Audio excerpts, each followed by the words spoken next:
We did ask Minister Agluka and Minister Fantino to join us on the program today, but we did not receive a reply.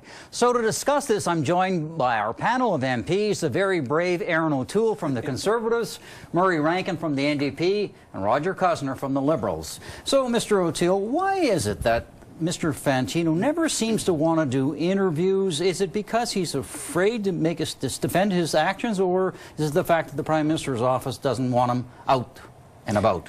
No, I think he's focused on really what is the core of the Veterans Affairs Ministry, which is delivering services and improving the services. You know, we talked about mental health in the wake of the Auditor General's report. And Bob, there was virtually nothing for veterans in the early 2000s. There was 4 clinics opened by the last Liberal government, but virtually very little spending in Canadian Forces or Veterans Affairs on mental health. We've ramped that up dramatically.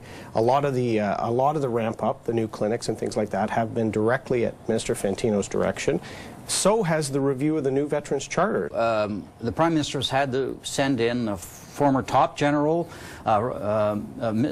Natinchuk, to become Deputy Minister. He's brought in from the Prime Minister's office a top aide, Stephen Lecce, to be the Chief of Staff. It doesn't look to me, Mr. Rankin, like the Prime Minister has an awful lot of confidence in Mr. Fantino. It's unbelievable that he's still there. Both opposition leaders, of course, called for him to just resign. This is a scandal. It's just unbelievable. They let a $1.1 billion lapse in the budget. They've let 1,000 people go. They give bonuses to people for cutting services. They cut all these veteran centers.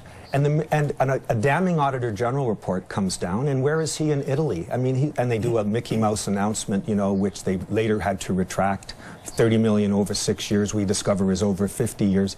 This minister's record is shameful. But, Roger, you've been around long enough. When the Prime Minister is circling the wagons like that, he's probably not going to make Mr. Fantino walk the plank until after the election. Yeah, I don't think we'll see much response here. The Prime Minister will, you know, as much as veterans are frustrated with this minister, as much as they feel they've been hoodwinked by this minister, you know, I don't think you're going to see the Prime Minister react to the calls for his resignation. We'll continue to call for his resignation. And as far as the mental health stuff, our veterans are in a much different situation now than when the Liberals were in government in the early 2000s, establishing 4 mental health centers. We've got more veterans coming back from theater now, experiencing these problems, these mental, emotional problems. And so it's incumbent on the government of the day to do what they can to let me ask Mr. O'Toole this, because you've served honorably in the Canadian Armed Forces. How do you feel about the fact that you have veterans who've lost their limbs in Afghanistan and they're fighting with the government before the courts to get better pensions than the lump sum ones that your government has put forward, and your government is fighting them in court? Well, Bob, you know, I saw Major Campbell this week, who served the country with profound distinction, and I hate seeing any veteran frustrated with their government of any stripe on these issues.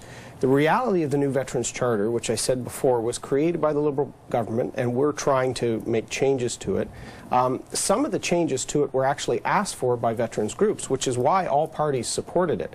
What we've seen is, as there's been serious injuries from the Afghanistan conflict, the new Veterans Charter hasn't been as flexible, hasn't been as positive, so we're making changes. A few years ago, we made changes by adding a supplement to the permanent impairment allowance, so the most seriously injured veterans, like Major Campbell, would not just get the lump sum. A lot of Canadians think that. They would get that.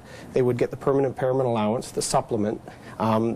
The Ombudsman has said that has to be fixed because that drops off at 65. We're looking at fixing that. But there's actually a whole range of programs and treatments that veterans get. Roger, I want to go on to another minister, Environment Minister Leona Agluka, who was in the House last week reading a newspaper where there was a raging debate about a food crisis in the north.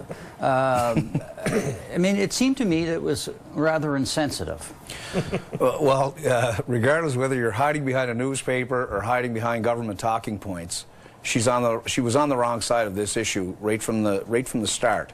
When you make that decision to protect your government rather than protect the people that you represent, I think you're on the wrong side of the decision. But, you know, let's make no mistake. They're not calling for more money. They're just saying, let's administer this program properly so that people get access to nutritious food. I would just agree with that. I mean, the cost of food in the north remains ridiculously high, 8 times what it would be in the south. Yes, there's been more money given, a subsidy, but it's not getting to the people. The MPs from the north in our caucus say that that's the #1 issue they get asked. And meanwhile, 50 to 100 people are foraging in the landfill in Rankin Inlet. And the minister said, what's her response? To sue, to go to court, threatening a lawsuit against the deputy mayor of that community. This isn't the kind of sensitivity we expect from a member of parliament. Forget the minister, just as a member of parliament. And then to read the newspaper as she does, I sit right across from her in the House, and these questions are raging, as you said, Bob, and she's hiding behind a newspaper. I was actually upset. I was shocked, actually. So the government response, I mean, if you have people foraging in a dump because the food program isn't very good, and the minister then, or somebody in her office called up the deputy mayor to scream at him because he is critical of this, it doesn't sound like she's very interested in this program and the people that are affected by it. Bob, she's profoundly interested, and I'm appalled by this situation as well because of the conduct of the opposition. The reality is the Auditor General was looking at the problems with Nutrition North. It's a program we've done, and shipments of healthy food, it's about healthy food, are going up. We've got to fix the program, but it's there for a purpose. People, the reports of people at a dump, that's not about healthy food. That's people on the margins. And well, that's a big problem if people are going to a dump. Is. And with this minister, we have somebody who's from the area, has represented the area in territorial government. But she brushed it off. She's been in cabinet. That off. She said it. I was in the House, Bob. You know, we're trying to get more women, more visible minorities in Parliament. And I saw why she was reading the paper. She was frustrated and upset by the cat calls and the insults being hurled on a issue unrelated to the program. You know, this is the issue. Wait a minute. She said that wasn't even happening. She says, oh, they just go to the dump to look for parts for their snowmobiles. That's what she said. I mean, this program is broken, and that's what the Auditor General said. Yes, there's a subsidy. I agree and respect the government for making that subsidy. It's a crisis, the cost of food in the north. So good for the government. But are they monitoring the merchants? Obviously, if there's this subsidy and it still costs the same amount of food, it doesn't matter. Let's improve the program, and we're committed to that. We've reinvested already. But let's not look at this. Politicians are human, Bob. You know, she has a profound passion for the North.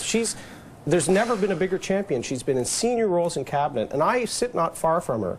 And I was ashamed of the opposition and their conduct. Bringing in the dump, yelling things across the aisle. She was doing that with the paper because I could tell she was upset. There's nobody in the House that cares more about these issues. If this is Most of these true parties have not dump, even been to Nunavut, Bob. I've been to Nunavut, and let me tell you, as far as cat calls, you sit behind her. Murray and I sit across from her. She would be one of the most aggressive hecklers in the House of Commons, and I'm not picking on her at all. I'm just stating a fact.